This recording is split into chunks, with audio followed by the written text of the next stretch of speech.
चौथा अध्याय। चौथे अध्याय में श्री भगवान ब्रह्म विद्या की प्राचीन परंपरा के बारे में बताते हैं। वे पुनर्जन्म के बारे में और अवतरण का सिद्धांत बताते हैं। जब जब धर्म का पतन होता है और अधर्म बढ़ जाता है, तब तब भगवान अवतार रूप धारण करते हैं। अच्छे लोगों की रक्षा, दुष्ट लोगों के विनाश और धर्म की फिर से स्थापना के लिए वे युग युग में जन्म लेते रहते हैं। कर्म, अकर्म, विकर्म, निष्काम कर्म, शास्त्रों में बताए विभिन्न प्रकार के यज्ञ, ज्ञान से सब पापों का नष्ट होना, इन सब के बारे में बताते हैं। अध्याय। केशव कहते हैं, सुन पार्थ, यह अनश्वर योग मैंने सृष्टि के आरंभ में सूर्यदेव को सिखाया था। सूर्यदेव ने इसे अपने पुत्र और मनुष्यों के पिता मनु को सिखाया और मनु ने इसे राजा इक्ष्वाकु को सिखाया। इस प्रकार इस परंपरागत योग को राज ऋषियों ने एक दूसरे से सीखा। अंत में बहुत समय और कई युग बीत जाने पर लोग इस योग को भूल गए और यह योग पृथ्वी से लुप्त हो गया। वही प्राचीन योग जो सबसे गहरा और श्रेष्ठ रहस्य है, मैंने आज तुझे बताया है, क्योंकि तू मेरा भक्त भी है और सखा भी, और तू इस दिव्य रहस्य को समझ भी सकता है। यह सुनकर अर्जुन दुविधा में पड़ जाता है और केशव से कहता है, लेकिन केशव, सूर्यदेव का जन्म तो तुझसे बहुत पहले हुआ था और तेरा जन्म उसके बहुत बाद, कई युग बाद में हुआ। फिर मैं कैसे समझूं कि यह योग शुरू में वास्तव में तूने ही उसे सिखाया था। श्री भगवान अर्जुन को समझाते हैं, सुन पार्थ, तेरे और मेरे भी इससे पहले बहुत से जन्म हो चुके हैं। मैं उन सब जन्मों को जानता हूं, पर तू नहीं जानता। जबकि मैं अजन्मा हूं और मेरी आत्मा भी अनश्वर है, जबकि मैं सभी प्राणियों को ईश्वर भी हूं, फिर भी मैं अपनी प्रकृति का आश्रय लेकर अपने ही योग माया द्वारा अस्तित्व में आता रहता हूं। जब जब धर्म का पतन होता है और अधर्म बढ़ जाता है, जब जब पाप बढ़ जाता है, तब तब मैं अवतार रूप धारण करता हूं। अच्छे लोगों की रक्षा के लिए, दुष्ट लोगों के विनाश के लिए और धर्म की फिर से स्थापना के लिए मैं समय समय पर युग युग में जन्म लेता रहता हूं। जो व्यक्ति मेरे दिव्य जन्मों और कर्मों को इस प्रकार सच्चे रूप में जान लेता है, वह शरीर छोड़ने के बाद फिर जन्म नहीं लेता, बल्कि वह मेरे पास चला आता है।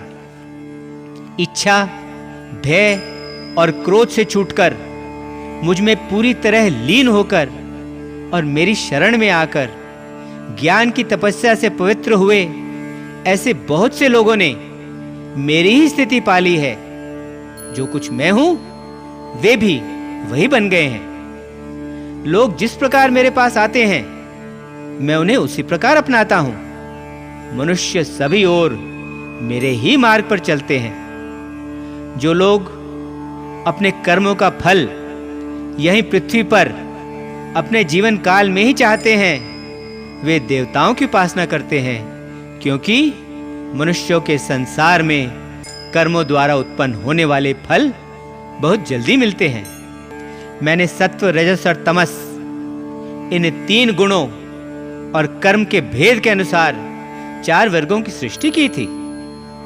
जबकि मैं कर्म विभाग के अनुसार इस व्यवस्था का सृजन करने वाला हूं, फिर भी तू यह जान ले कि मैं ना तो कोई कर्म करता हूं और न ही मुझ में कोई परिवर्तन होता है, क्योंकि मैं तो अकर्ता और अविनाशी हूं।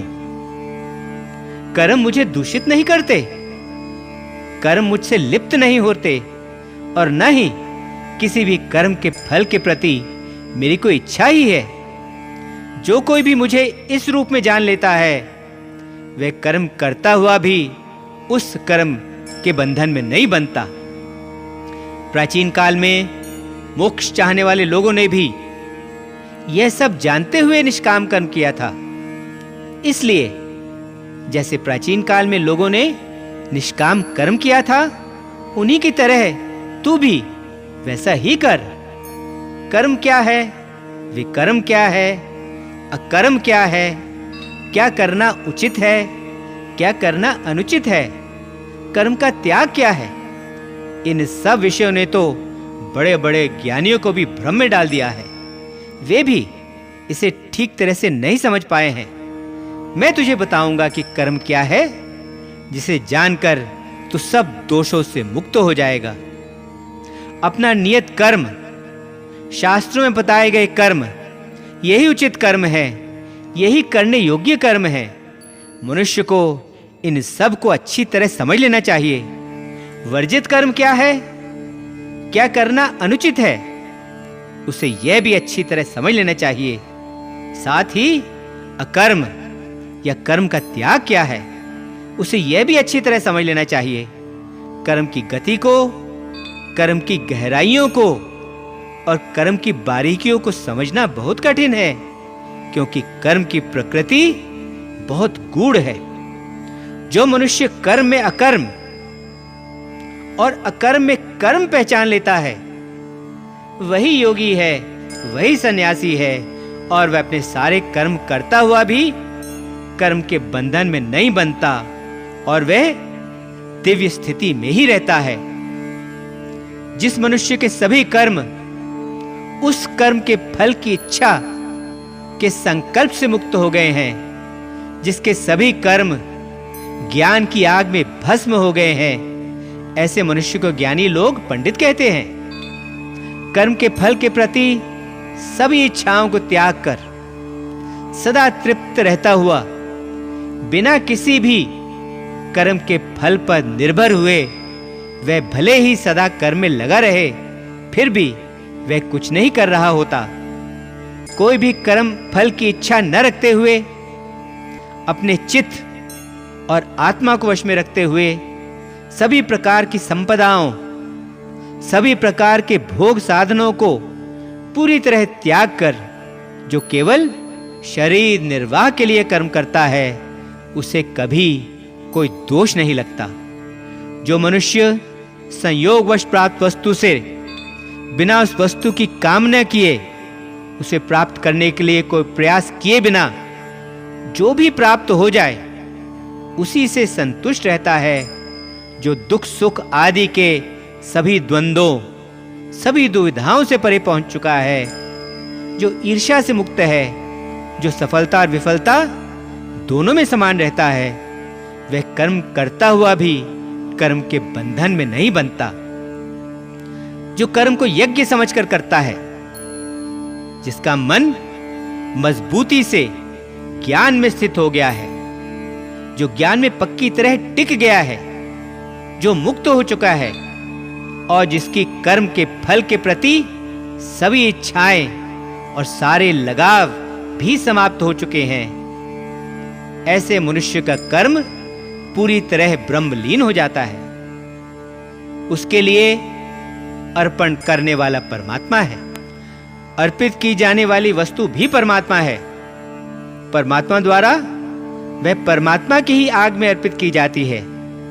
जो व्यक्ति अपने कर्मों में परमात्मा को देखता है, वह फल स्वरूप, फल के रूप में परमात्मा को ही पाता है। कुछ योगी देवताओं की पूजा के रूप में यज्ञ करते हैं, जबकि कुछ निर्गुण ब्रह्म के ध्यान में लगे रहते हैं। कुछ लोग कान, आंख, नाक आदि समस्त ज्ञान इंद्रियों को, कुछ रूप, गंध, शब्द आदि समस्त विषयों को, कुछ इंद्रियों की संपूर्ण क्रियाओं को यज्ञ के रूप में अर्पण करते हैं। कुछ अपनी भौतिक संपत्ति को, कुछ अपनी तपस्या को, कुछ अपने योग अभ्यास को यज्ञ के रूप में समर्पित करते हैं, जबकि कुछ जिन्होंने अपने मन को वश में कर लिया है और कठोर व्रत धारण किए हैं, वे अपने अध्ययन और ज्ञान को यज्ञ के लिए अर्पण करते हैं। कुछ लोग प्राणायाम में लगे रहते हैं। वे प्राण और अपान के मार्ग को रोककर अपान में प्राण और प्राण में अपान को अर्पण करते हैं। तो कुछ अपने आहार को नियमित करके अपने प्राण रूपी श्वासों में अर्पण करते हैं। ये सब के सब यज्ञ के ज्ञाता हैं।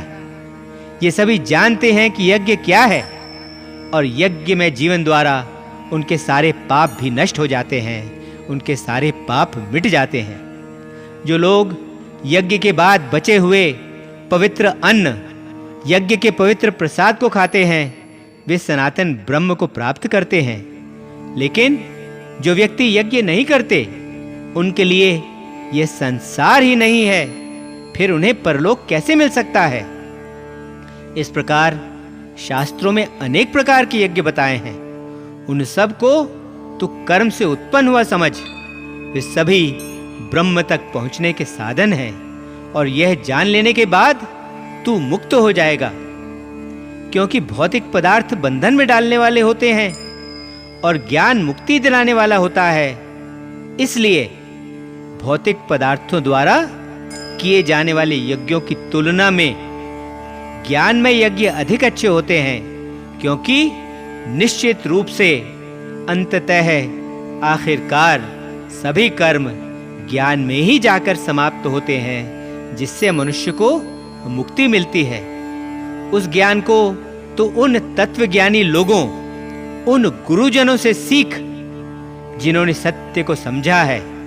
उनके पास जा, पूरी निष्ठा और आदर से तू उनकी सेवा कर। विनम्रता से तू इस ज्ञान को उनसे अच्छी तरह सीख। जब तू इस ज्ञान को प्राप्त कर लेगा और उसे अच्छी तरह समझ भी लेगा, तब तू फिर कभी ऐसे भ्रम में नहीं पड़ेगा, क्योंकि उस ज्ञान द्वारा तू बिना संदेह सारी सत्ता को, सब जीवों को पहले अपने अंदर फिर मेरे अंदर स्थित देखेगा।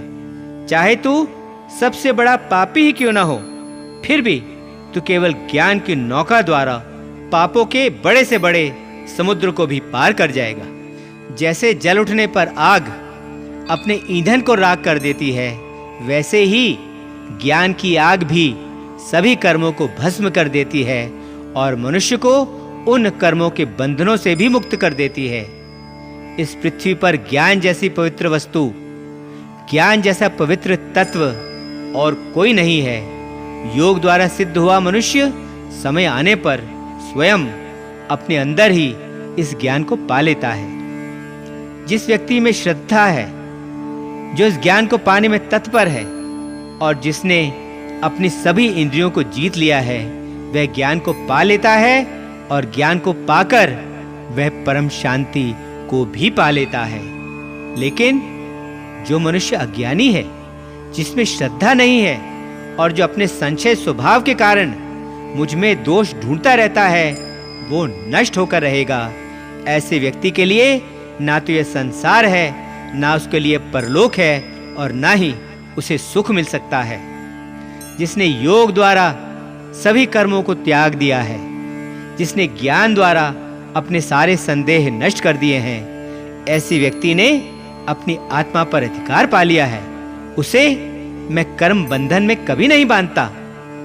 इसलिए पार्थ, इस अज्ञान से उत्पन्न अपने हृदय में बैठे हुए संदेह को तू ज्ञान की तलवार से काटकर इसे पूरी तरह से नष्ट करके योग में जुट जा और उठ, युद्ध के लिए खड़ा हो जा। चौथा अध्याय समाप्त। ओम शांति शांति शांति। ओम।